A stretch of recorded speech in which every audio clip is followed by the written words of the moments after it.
Hey guys, Andy Austin with Advanced Practice Education Services. Listen, let me ask you a question.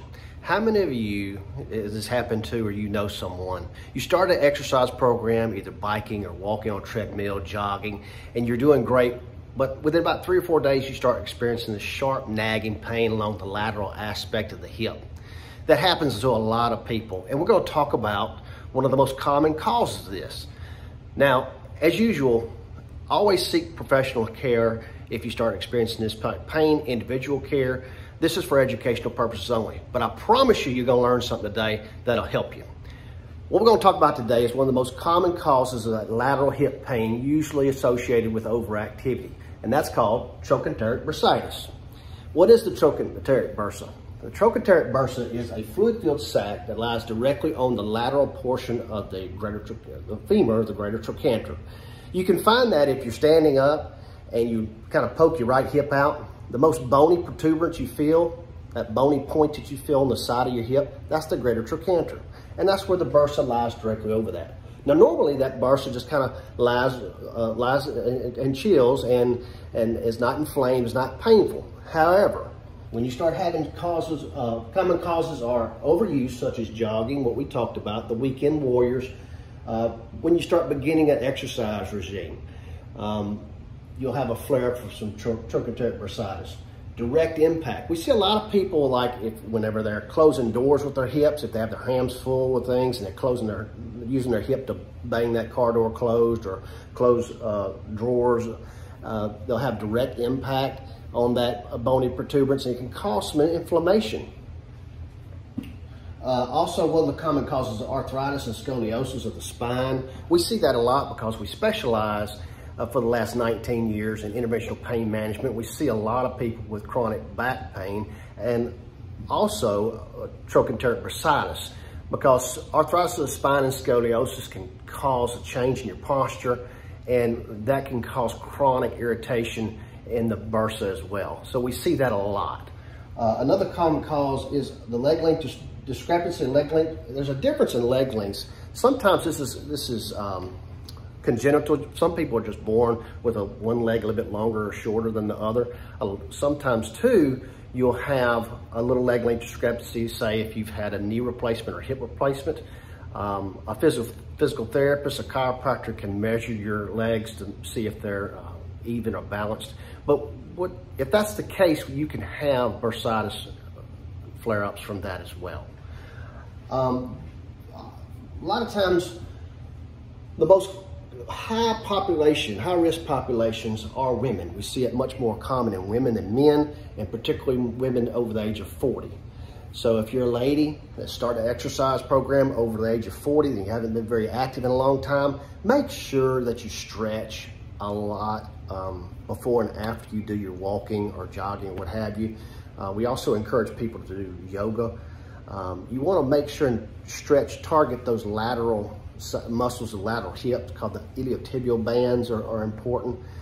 You can Google that and get some more information on that. Talk with your primary care provider, your physical therapist. They'll be more than happy to give you some good stretching exercises to prevent trochanteric bursitis.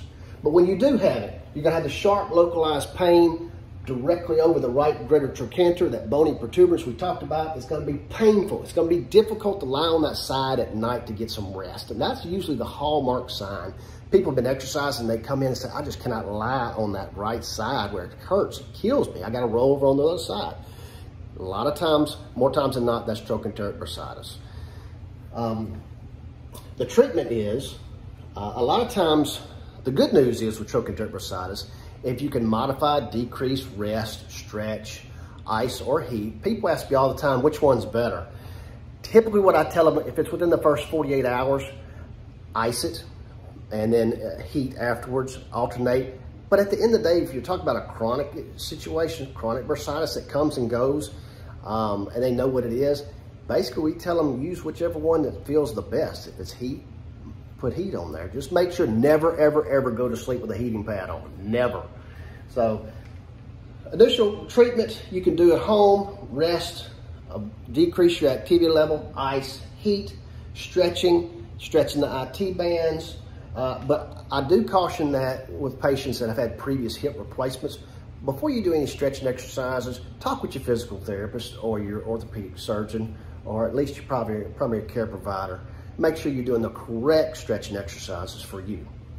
Also, if it's indicated, if you have no contraindications such as impaired renal function or history of stomach ulcers, over-the-counter anti-inflammatories are good for trochanteric bursitis.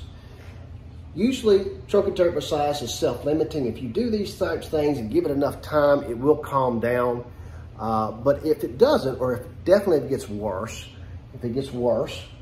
no relief after, I would say, a good 4 or 5 days of conservative treatment. Any fever, swelling, it's time to go. Time to go get it checked out. Any swelling in the area, time to go. It's not going to you shouldn't notice any swelling in this area. It shouldn't be any redness of the skin. It's just going to be a really very, very, very tender, or they call it touches pain right over that bony protuberance at the hip. So when it's time to go, a lot of times your primary care provider or your orthopedist specialist will order physical therapy. They're the experts in this, identifying what exercises work best for you and help you get over that appropriately. If that doesn't work, then we go down to an injection of the Bursa. And that's a simple in-office procedure usually that they introduce a needle into that Bursa, directly into that Bursa, and inject a little corticosteroids. And that's a powerful anti-inflammatory that helps calm that bursitis down. And in rare cases, in severe recurrent cases that are resistant to conservative treatments, some orthopedic specialists will offer a bursectomy, where they go in there and actually remove that trochanteric bursa. But like I say, that's rare. It doesn't really happen a whole lot. That's kind of the short, skinny on trochanteric bursitis. It happens a lot. It's usually associated with starting an exercise regimen or direct impact of that area. Big thing is rest, ice, stretch, over-the-counter anti-inflammatories if they're appropriate for you. If you notice any of these worsen the pain, doesn't get better within a few days of modifying your activity, or any fever, swelling, or redness of the skin, seek care. All right? If you like what we have presented to you today, please subscribe or like. We're going to be putting out other pain management episodes, and we want you to join us. So again, thank you so much. Have a good day.